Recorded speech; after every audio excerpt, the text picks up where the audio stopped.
नमस्कार रसिको. मी सचिन दातार आपल्या सर्वांचं सस्नेह यूट्यूब चॅनलमध्ये हार्दिक स्वागत करतो. मंडळी, आज सादर करीत असलेल्या कथेचं शीर्षक आहे धक्का. लेखक श्री दिलीप कसगावकर, अभिवाचन सचिन दातार. ऐकूया धक्का. सदानंद माने, छोट्याशा कंपनीतील क्लार्क. सावित्रीबाई, त्यांच्या पत्नी. राज आणि नेहा ही जुळं अपत्य. तशी कुटुंबाची परिस्थिती बेताचीच.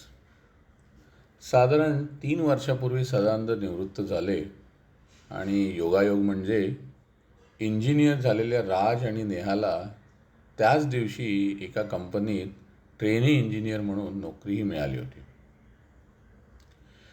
पण सदानंदचा पगार बंद होणार असं असतानाही राज आणि नेहाचा पगार सुरू होणार, त्यामुळे सदानंदराव निश्चिंत होते.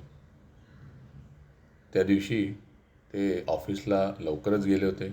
ऑफिसची कामं आटपली, संध्याकाळी निरोप समारंभ पार पडला आणि जरा उशिराच सदानंद घरी परतले. कसा होता राज आणि नेहाचा ऑफिसमधला दिवस, पहिला दिवस?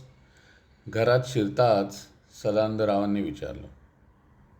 पण ही दोघं कंपनीत जॉईन झालीच नाहीत हे सावित्रीबाईंकडून ऐकून सदानंदांना खूप धक्का बसला.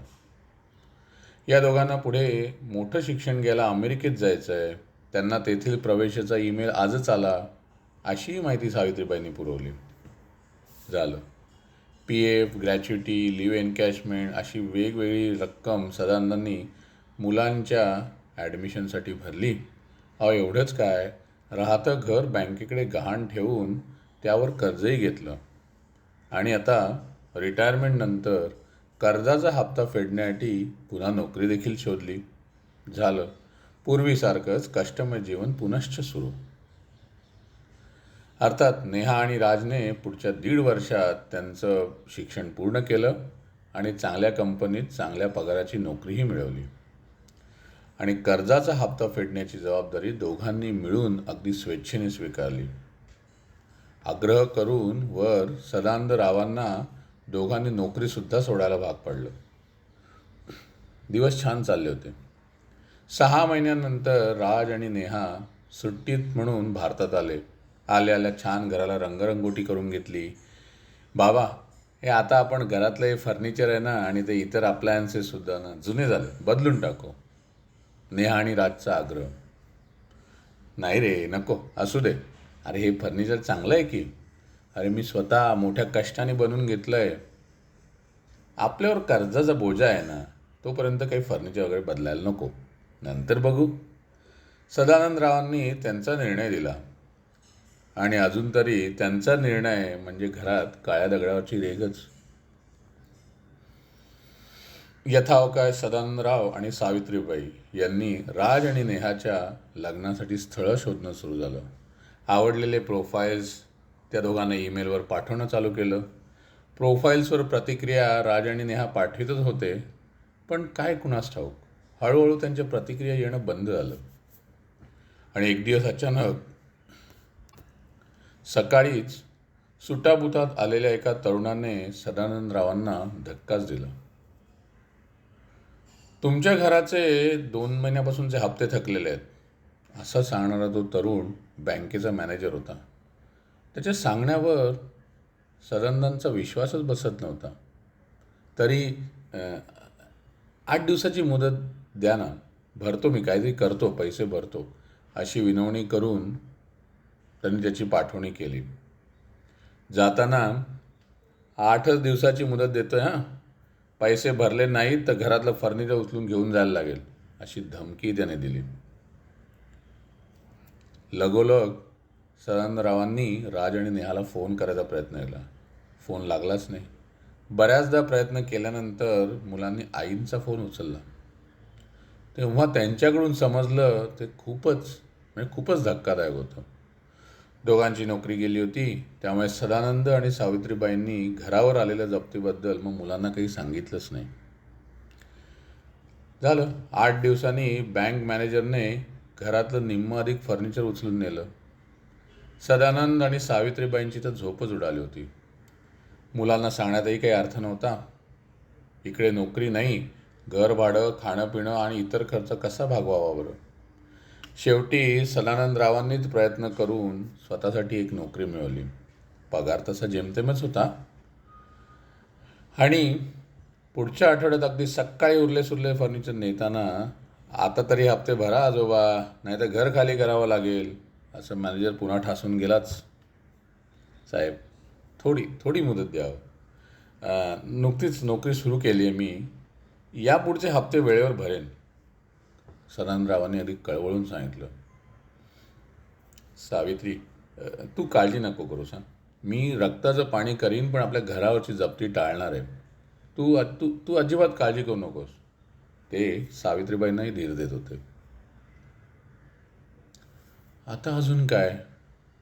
परत त्या दिवशी दुपारी आलेल्या मॅनेजर साहेबांना पाहून सदानंदरावांना गहन प्रश्न पडला. काका, हो, माफ करा. अहो, त्या 6चा मा झाला. जप्ती खरं तर सदानंद मानेंच्या नाही तर सानेंच्या घरावर होती हो. आपल्या चुकीची भरपाई म्हणून प्लीज आम्ही आणलेल्या या नवीन फर्निचरचा स्वीकार करा. आणि मॅनेजर साहेबांनी उत्तम दर्जाचं मस्त नवीन फर्निचर घरात आणलं. घर कसं अगदी नवीन आणि इम्प्रेसिव्ह दिसत होतं. अहो, सावित्रीबाईच काय, सदानंदरावांनी सुद्धा हे मनोमन मान्य केलं. काही असलं तरीही जुन्या फर्निचरमध्ये मात्र त्यांचा जीव भावना गुंतलेल्याच होत्या. बँकेने ते विकलं असेल की भंगारात टाकलं असेल. त्यात ते माझ्या वडिलांनी मला दिलेलं टेबल होतं. आणि तो टीपॉय माझ्या नोकरीच्या पहिल्या पगारात घेतलेला. अरे हो, तो लग्नात भेट म्हणून मिळालेला टेबल लॅम्प तोही होता. अशा विचारात असताना दारावरची बेल वाजली. एक आजोबा होते दरवाजामध्ये.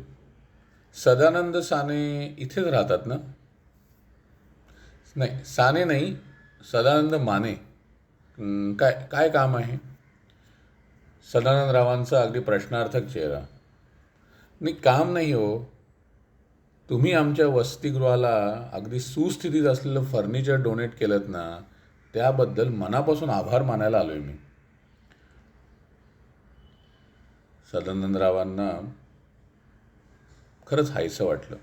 आपल्या घरचं फर्निचर एका चांगल्या कामासाठी वापरलं जातं आहे, हे त्याच्या मागचं कारण होतं. खरंच आज बऱ्याच दिवसांनी दोघांनाही छान झोप लागली होती. आणि पहाटेच 5 वाजता घराची बेल वाजली. इतक्या पहाटे कोण आला असणार, असा विचार करून दरवाजा उघडला. आणि काय आश्चर्य, राज आणि नेहा काहीही न कळवता समोर दत्त म्हणून उभे होते. हाही अजून एक धक्का. नोकरी गेलेली मुले इकडे कशी आली? अजून तर काही मोठा घोळ झाला नसेल ना? आपल्याला अजून तर कर्ज काढावं लागणार नाही ना? असे एकापेक्षा एक व्यथित करणारे प्रश्न सदानंदरावांच्या मनात येऊन गेलेच. सकाळी 10 वाजता आलेल्या बँक मॅनेजरला पाहून तर सदानंदराव जरा चरकलेच. राज, नेहा, त्यांनी जरा चाचरतच सांगितलं, अरे या साहेबांचीच कृपा. त्या दिवशी यांनी जे नवीन कोरं फर्निचर आपल्याला दिलं आहे. अजून काय होतं का मॅनेजर साहेब? नाही नाही काका, अहो मला साहेब नका म्हणू. आणि हां, थँक्स तर अजिबात म्हणू नका. अहो मी राजचा मित्र, आणि मी जे काही केलं आहे ना ते या राज आणि नेहाच्या सांगण्याप्रमाणे. हो, प्लीज प्लीज मला माफ करा. हा तर सदानंदरावांना मोठाच धक्का होता. पण नंतर दोघा मुलांची नोकरी व्यवस्थित शाबूत आहे हे समजल्यावर त्यांनी आणि सावित्रीबाईंनी सुस्कारा सोडला. बाबा, तुम्ही पाठवलेल्या स्थळांपैकी ना 2-3 मुलांशी मी बोलले, नेहा सांगायला लागली. त्यातला एक मुलगाही मी निवडला आहे. राजलाही तो आवडला आहे. आणि हो, उद्या सकाळी तो आपल्याकडे येणार आहे. अर्थात तुम्ही हो म्हणालात तरच, आणि तुमचे आशीर्वाद असले तरच. नेहा बोलताना लाजलीच. अजून एक सुखद धक्का दोघांसाठी. मग राजही म्हणाला, बाबा मीही एक मुलगी निवडली आहे. तुम्ही पाठवलेल्या स्थळांपैकीच. तुमच्या होकाराची आवश्यकता आहे. पुनश्च सुखद धक्का. तेवढ्यात नेहाला कोणाचा तरी फोन आला आणि ती बराच वेळ फोनवर बोलत होती. शेवटी तिने फोन बाबांना दिला. तिकडून आवाज आला, सदा, अरे काळाप्रमाणे बदलायला हवं. जुनं फर्निचर बदलायला तुझा तो ठाम नकार कळवलं नेहाने मला. आणि म्हणून मीच राज आणि नेहाच्या मदतीने हे नाटक घडून आणलं आहे. तिकडून सदानंदरावांचे वयोवृद्ध प्रेताशी सांगत होते. बाबा तुम्ही, असं म्हणताना राज आणि नेहाला मिठीत घेतलेल्या सदानंदरावांना अश्रू आवरता आले नाहीत. आज दिवसभरात एकामागून एक बसणाऱ्या धक्क्यांमुळे सदानंदरावांना बदलणंच भाग होतं. आणि यापुढे सर्व काही होणार ते नेहा राजच्या म्हणण्याप्रमाणेच त्यांनी यथावकाश डिक्लेअरही केलं. निश्चयी आणि कठोर सदानंदरावांमधला हा बदल निश्चितच मोठा सुखद धक्का होता. तो राज, नेहा आणि सावित्रीबाईंसाठी. दिवस सरता सरता अजून एक फोन आला. माने साहेब, तुम्ही कन्सल्टंट म्हणून आम्हाला मार्गदर्शन कराल का? दिवसातला फक्त 1 तास आम्हाला देत जा. एका कंपनीतून फोन आला होता. परत सुखकर धक्का. आम्ही सर्व कर्ज फेडलं आहे बाबा, यापुढे हप्ता नसणार आहे, नेहाने सांगितलं. पुनश्च सुखकर धक्का. राज म्हणाला, बाबा अहो एक कन्सल्टंटची ऑफर स्वीकारून टाका. आणि नेहा आणि सावित्रीबाईंनी त्याच्या सुरात सूरही मिळवला. खरंच पैशासाठी नव्हे तर तुमचा वेळ जावा म्हणून सावित्रीबाईंनी त्याला पुस्ती जोडली. हो ना, हा तर खूपच मोठा आणि हवाहवासा असा सुखद धक्का होता सदानंदरावांसाठी. काय मंडळी, कशी वाटली आजची कथा? अभिप्रायांमध्ये नक्की कळवा. आजची कथा लाईक करा, शेअर करा आणि आपलं सस्नेह चॅनल मित्रमंडळींबरोबर शेअर करा. त्यांना देखील सबस्क्राईब करायला सांगा. पुन्हा भेटूया. धन्यवाद.